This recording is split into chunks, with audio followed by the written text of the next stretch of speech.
पुरुषार्थ उपाय ग्रंथ में 22 वर्षों की व्याख्या कर रहे हैं।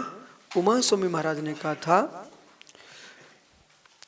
निर्जरा के लिए, उपसर्ग सहन करने के लिए। तो मार्गच निर्राचम परशुरभ्य परिसहा। देखो भाई लोगों, तत्वासूत को मात्र रटना ऐसा नहीं पढ़ना है ना। तत्वासूत ऐसा पढ़ना विश्व का इकलौता ग्रंथ है जिसमें विश्व के प्रमेय भरे हुए हैं। ठीक है, तो महादेव शास्त्र के ना खास करके हमको 5वां अध्याय अत्यंत गहराई से पढ़ना। जगत को सृष्टि की व्याख्या करने के लिए, वस्तु तत्व समझाने के लिए 5वां अध्याय सर्वोपरि है। संयम के पालने के लिए 7वां 9वां और तत्व दृष्टि के लिए 7वां 10वां अध्याय।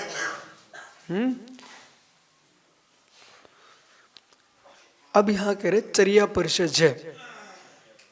धन्य बेबीतरा की मुनि जो कभी हाथियों पर चलते हो, रथों पर चलते हो, राज्यावस्था में घर में घोड़ों पर पालकियों पर चलते हो, बे दिगंबर तपोधन दीक्षा लेते हुए मुनिराज कंकरीली जमीन पर पग विहार कर रहे हैं, कांटे चुभ रहे, कंकड़ चुभ रहे हैं, फूले पड़ रहे हैं, फिर भी जिनके मन में खेत के फूले नहीं आते हैं, ऐसे बीतरा के दिगंबर बैरागी मुनिराज होते हैं। जिन्होंने निर्णय ही किया है कष्ट को कष्ट दे सकता हूं, पर कष्ट में कष्ट का वेदन नहीं कर सकता। मुझे देने वाले कष्ट कष्ट में पड़ जाए, पर मेरी आत्मा में खेद भावना है। हमने बुद्धिपूर्वक परित्याग किया है, सबका प्रसन्न होकर के किया है। ये मुझको पहले से मालूम था, पैर छिलेंगे, फूले पड़ेंगे, कांटे चुभेंगे, कंकरी की भूमि मिलेगी, पर हम इसमें मुस्कुरा के चलेंगे। ये हमारा तप है, हमारा मार्ग है। इरियापत का शोधन करते हुए 4 हाथ भूमि को देखते हो, ग्रीष्म काल में चारों 10 दिशाएं संतप्त हो रही है, नीचे जमीन तप रही है, ऊपर सूर्य तप रहा है, बीच में थपेड़े लग रहे हैं लू के, तब भी दिगंबर तपोधन चले जा रहे हैं। दुनिया देख रही है कि वे कपड़े ओढ़ रहे हैं, मुख ढक रहे हैं, छतरी लगाए हैं, और वे तपोधन सहज चले जा रहे हैं।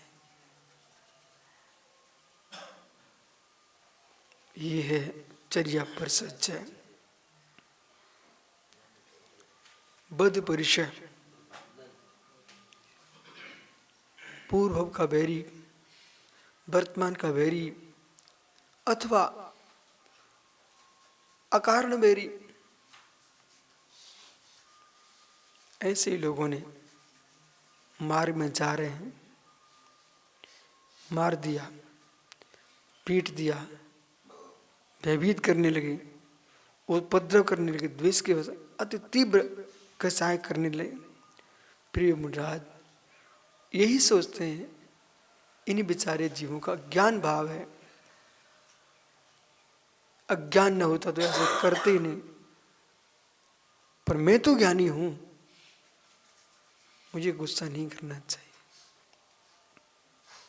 एक ढक्कन के पीछे अपने मुख के ढक्कन नहीं खोलना चाहिए, बंद रखना चाहिए। वस्तु की अप्राप्ति पर जो संक्लिष्टता बनती है, प्राप्त होने पर व्यक्ति क्षमा मांगने लगता है, लेकिन वो क्षमा तुम्हारी प्राप्त होने के पहले आ जाती तो ऐसा क्यों होता? तो वो ही पारसनाथ हो जाते हैं। धन्य पारसनाथ स्वामी, अतुल बल के धारी, कमठ की क्या ताकत थी, पर क्षमा के आगे सहन करना जानती। क्षमा उत्तेजित नहीं होती, क्षमा शांत रहती। क्षमा श्रुत ज्ञान के साथ होती है, क्षमा केवल ज्ञान प्रदान कर देती है। क्षमा श्रुत ज्ञान के साथ होती है, क्षमा केवल को उद्घाटित करती है। आहा, वो कैसी है क्षमा? बीज डाला जाता है, वृक्ष सहित पुष्प फल लगते हैं, और एक बीज के साथ लाखों बीज मिलते हैं। इसका नाम श्रुत ज्ञान की क्षमा है। अवधि मनोप्रिय कैवल्य को देती है क्षमा, इसलिए कलुषता नहीं आना चाहिए। भोजन पानी त्याग की साधना भी करो, पर अंत में कलुष अभाव की साधना करो। ये मोक्ष मार्ग में उत्कृष्ट साधना है। देखो सभी के पुण्य एक से नहीं होते। सुन रहे ना बालको, तुम्हें बड़ा कौन है? दिख रहे हो सरदार जी। सुनो, छोटों को परेशान नहीं करना है, सबके साथ बासल भाव रखना। जो छोटे हैं वे बड़े के प्रति ईर्षा नहीं रखना, बासल रखना।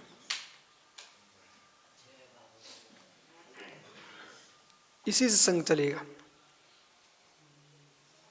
बिना बासल के संग चल नहीं सकता।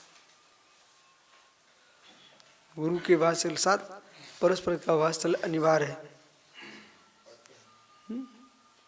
देखो नन्हे नन्हे से मारा, नन्हे नन्हे से तुम सब ब्रह्मचारी हो, ये किसके बल पर हो? एक माँ जैसा दुलार और पिता जैसी डांट जिसके पास होती वही संग चला पाता है। ठीक है? हाँ, बराबर तो है, पर ध्यान रखना, ठूसा नहीं मारना, नाक नहीं फोड़ना किसी की। ठीक है? आपको मालूम है मेरी बुद्धि सांप की आंख उतरती नहीं है, फिर हम खिंच गई फोटो। आइए, तो दंड पाषाणादि की मारे हुए तब भी खेद नहीं लाना। ओहो, मुद्राज भी अपमान क्यों ना करें, तब भी मुद्राज क्या सोचते हैं, मैं ज्ञानानंद स्वरूप हूँ। तो प्रताड़ित हुआ शरीर हो रहा है, मेरी आत्मा प्रताड़ित करने की क्षमता तो किसी के पास है ही नहीं है।